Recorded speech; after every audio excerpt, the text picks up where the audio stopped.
We are back for day 17, Exodus chapters 5 through 7, and we see Moses' birth and call last time and pick it up with the confrontation of Pharaoh between the Egyptians and the Israelites. And just 2 days ago, we were sympathetic with Pharaoh who knew Joseph. And today we see a Pharaoh who believes Pharaoh is the most important God to listen to in Exodus 5 verse 2. But Pharaoh said, "Who is the Lord, that I should heed him and let Israel go? I do not know the Lord, and I will not let Israel go." It should be noted that the phrase Pharaoh's heart was hardened is used countless times in this narrative.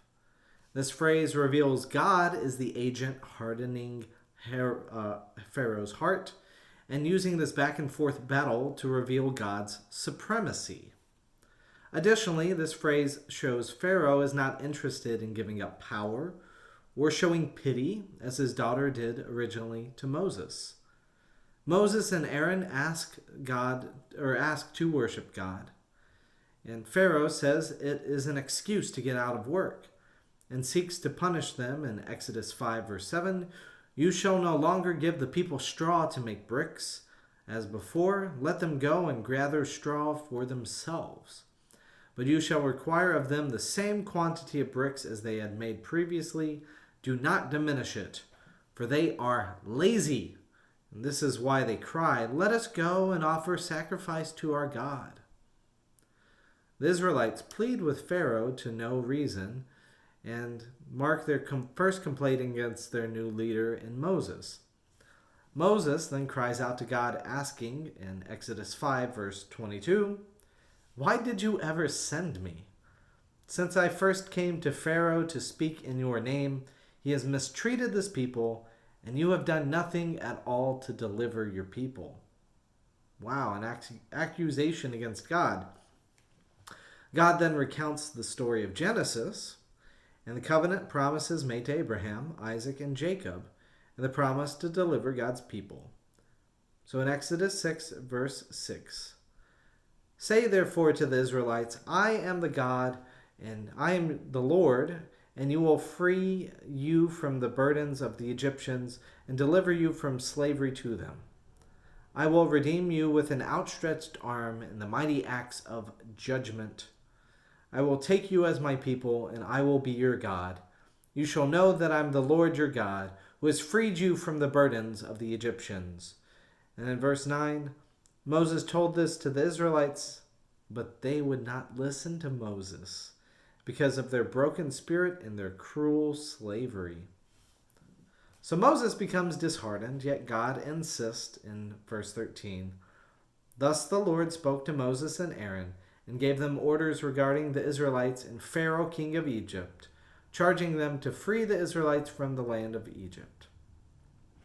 With a break in the narrative of the story, sitting and pondering what this Moses and his sidekick Aaron will do, we have a genealogy of Israel and a glimpse into who God has set up the keeping of his promise and culture. In Exodus 6:19, the sons of Merari, Mali and Mushi, these are the families of the Levites according to their genealogies. And Amram married Jochebed, his father's sister, and she bore him Aaron and Moses. And the length of Amram's life was 137 years. Chapter 6 ends by Moses restating his question to God in verse 30. "Since I am a poor speaker, why would Pharaoh listen to me?" Full of doubts still. But in Exodus 7:5, God responds, "The Egyptians shall know that I am the Lord, when I stretch out my hand against Egypt and bring the Israelites out from among them." God has Aaron throw down his staff, and just like he did with Moses back at the burning bush, his staff becomes a snake. Now, unimpressed, Pharaoh's wise men pull off the same trick, yet through secret arts, as they call it. Aaron's staff eats theirs, showing the dominance of God over secret arts. Pharaoh's heart is hardened, So God moves to his next example of supremacy in Exodus 7, verse 17. Thus says the Lord, by this you shall know that I am the Lord. See, with the staff that is in my hand, I will strike the water that is in the Nile, and it shall be turned to blood.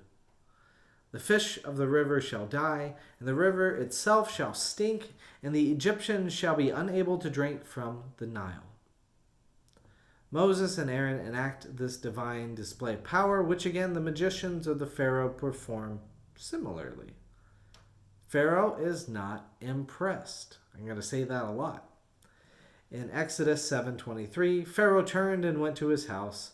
He did not take even this to heart. And chapter 7 closes with the Nile as it remains bloody instead of watery for the next 7 days. So that's the beginning of the tensions. We will see more of the tensions with Pharaoh next time.